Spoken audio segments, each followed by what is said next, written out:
नमस्कार। Donald Trump के हालिया बयान जहां पे उन्होंने H1B वीज़ा की फीस $1 लाख कर दी है, में बहुत सारे भारतीय शॉक में हैं। आज हम आलोक जी से पूछेंगे कि H1B वीज़ा होता क्या है और इस फीस को बढ़ाने से हमारे भारतीय अर्थव्यवस्था पर क्या असर पड़ सकता है। नमस्ते आलोक जी। नमस्कार। देखिए, जो H1B वीज़ा है वो जो इंडियन प्रोफेशनल जाते हैं वहाँ टेम्पररी रहने के लिए, उनके लिए लागू होता है। बहुत सारी अमेरिकन कंपनीज हैं उनको कि एम्प्लॉयज चाहिए, वो इंडिया से सोर्स करती हैं उनको और वो वहाँ पर जाकर रहते हैं, काम करते हैं। अधिकतर कंपनियों ने इन रिसेंट टाइम यहाँ पर हिंदुस्तान में अपने अपने ऑफिस खोल रखे हैं और बहुत सारे लोग अब हिंदुस्तान में, जैसे गूगल है और बहुत सारी कंपनियां हैं जिनके भी ऑफिस यहाँ पर हैं। लेकिन कुछ पोजीशन रहेगी जहाँ ऑन साइट वर्क होता है, जैसे इन्फोसिस है हमारे यहाँ, TCS है, ये अपने कई जॉब्स लेते हैं, वहाँ पर जाकर ऑन साइट काम करते हैं और वहाँ अपनी टीम भेजते हैं। तो अब उसमें प्रॉब्लम आएगी इनको, वो अगर वीज़ा लेने जाएंगे तो उनको $1 लाख के आसपास वीज़ा फी देनी पड़ेगी। जो मिडिल लेवल का मैनेजमेंट होता है उसके लिए मुश्किल हो जाएगी। जो हायर लेवल का मैनेजमेंट है उसमें प्रॉब्लम नहीं है, क्योंकि उनकी सैलरीज जो शुरू होती हैं $2 लाख, $3 लाख ऐसी होती हैं, तो एक बार अगर $1 लाख दे देंगे वो, so it will be cost to the company और they will analyse like that. लेकिन जहाँ पर सैलरीज अगर $40,000 है, $50,000 है, तो वैसे एम्प्लॉयज़ को अब कंपनियाँ इंडिया से नहीं ले जाएंगी US से, वो यहीं पर उनसे काम कराना चाहेंगे। तो ये एक बहुत बड़ा फ़र्क आएगा। जो ट्रंप साहब हैं उन्होंने यही सोचा होगा, क्योंकि आप देखिए जो H1B वीज़ा है उसमें लगभग 74% जो वीज़ा है वो इंडियंस को देते हैं। बिल्कुल। तो मेजर जंक इंडियंस को रहता है और ये this is a lottery system, वो अलॉट करते हैं हर साल कि इस साल हम 2000 वीज़ा देंगे, इस साल 1000 वीज़ा देंगे या 5000 वीज़ा देंगे। तो ऐसी स्थिति में ये जो वीज़ा फीस बढ़ाई है, तो इससे जो हमारे नवयुवक हैं जिनका कि सपना होता है कि भाई इंजीनियरिंग करें और उसके बाद हम विदेश में चले जाएं, अमेरिका में रहें, तो वहाँ की एक लाइफ मिलेगी हमको, तो उसमें फ़र्क आएगा। जहाँ तक मुझे लगता है कि इसका बहुत ज़्यादा एजिटेशन होगा, बहुत विरोध होगा अमेरिका में। अमेरिका अगर इंडियंस को लेता है काम करने के लिए, it is by because of compulsion, it is not by choice.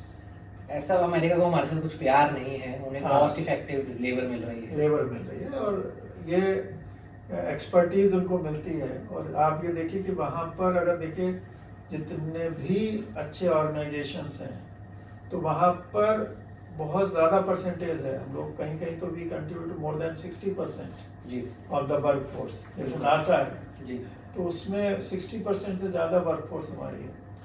तो ऐसी स्थिति में अगर वो ये चाहते हैं कि इंडियंस नहीं आए, तो मुझे ये लगता है कि इंडियन गवर्नमेंट को तो खुश होना चाहिए। जो एक हमारे यहाँ फिलॉसफी है ब्रेन ड्रेन, बिल्कुल, तो जो ब्रेन ड्रेन हो रहा है वो शायद इससे रुकेगा। और जब ब्रेन इंडिया में रहेगा तो इंडिया में कुछ नया करेंगे, वो अच्छा करेंगे, तो हमारी जो इंस्टीट्यूशंस हैं उनको भी बल मिलेगा। और इंडिया के लिए तो ये मुझे लगता है फ़ायदे की चीज़ है कि जितना अमेरिका कम ब्रेन जाएगा उतना हमारे लिए फ़ायदा है। तो क्या ये जो पुराने गए हुए हैं जिनके ऑलरेडी वीज़ा लगे हैं उन पे ही अप्लाई करेगा या जो भी नए आए हैं उन्हीं पे? देखिए, इसको तो क्लैरिफाई किया, क्योंकि जिस समय ये अनाउंस किया उसके बाद वहाँ हलचल मच गई, तो उसके बाद जो वहाँ के ऑफिशियल्स हैं उन्होंने इसको क्लैरिफाई कर दिया कि ये जो $1 लाख की फ़ी है, ये जो नए वीज़ा अप्लाई करेंगे, रादर जिन्होंने अप्लाई कर चुके हैं उन पर नहीं लागू होगा, जो नए अप्लाई करेंगे उन पर लागू होगा, या अगर कोई इंडिया में आ जाता है और दोबारा से जा रहा है उस पर अप्लाई करेगा। तो काफ़ी कंपनियों ने ये वहाँ पर इंस्ट्रक्शंस इशू कर दिए हैं, if you are in USA don't go back to India, stay here till situation is clear. और तो आपको क्या लगता है कि ये एक तरह से देखा जाए तो इंडिया स्पेसिफिक बैन ही है?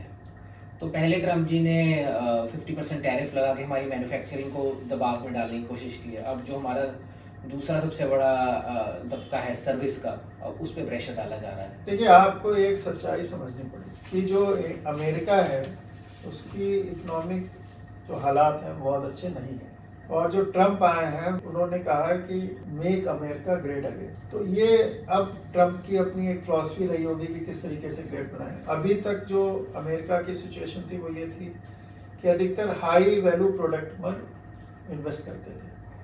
जैसे सॉफ्टवेयर टेक्नोलॉजी है उस पर इन्वेस्ट कर रहे हैं, या एरोप्लेन बेच रहे हैं उस पर कर रहे हैं, या सैटेलाइट लगा रहे हैं उस पर कर रहे हैं। मतलब हाई वैल्यू आइटम्स पर वो करते थे जिसमें कि प्रॉफिट मार्जिन मोर देन 100% होता है। अब जो ट्रम्प कर रहे हैं उससे मुझे ये लग रहा है कि ही वांट्स की मैन्युफैक्चरिंग इंडिया में की बजाय या किसी और कंट्री की बजाय अमेरिका में हो। लेकिन हमें ये समझना पड़ेगा कि अमेरिका में वो मैन्युफैक्चरिंग क्यों नहीं हुई। वो इसलिए नहीं हुई कि वो लो इनकम आइटम या लेबर इंटेंसिव आइटम्स को आप बनाकर उसके लिए लेबर लानी पड़ेगी आपको। इंडियन जो अमेरिकन हैं they are not ready to work, तभी तो इंडियंस की जरूरत पड़ रही है जी। अब वहां पर देखिए कि जो रियल एस्टेट है उसमें जितना भी है वो माइग्रेंट्स काम कर रहे हैं, जो एग्रीकल्चर सेक्टर है उसमें सब माइग्रेंट काम कर रहे हैं। तो अभी ट्रम्प ने एक एक्शन लिया था कि जितने भी इमिग्रेंट्स हैं उनको हम वेरीफाई करेंगे जी। तो पोजीशन वहां पर ये हुई कि जितने माइग्रेंट्स वर्क करते हैं उन्होंने जाना बंद कर दिया। उन्होंने कहा अगर हम वर्क प्लेस पर जाएंगे तो हमको पकड़ लेंगे। तो वहां पर हाहाकार मच गया। तो जितना भी एग्रीकल्चर सेक्टर था उन्होंने कहा तो हमारी तो एग्रीकल्चर खराब हो जाएगी। जो रियल एस्टेट वाले थे उन्होंने कहा हमारा तो रियल एस्टेट खराब हो जाएगा। तो प्रेशर आया, तो उन्होंने फिर इमिग्रेशन में वेरिफिकेशंस बंद कर दिए। तो इसी प्रकार से इसमें भी ट्रम्प को ये हेस्ट में वापस लेना ही पड़ेगा, क्योंकि यहाँ प्रॉब्लम ये है कि अमेरिका के पास वर्कफोर्स नहीं है।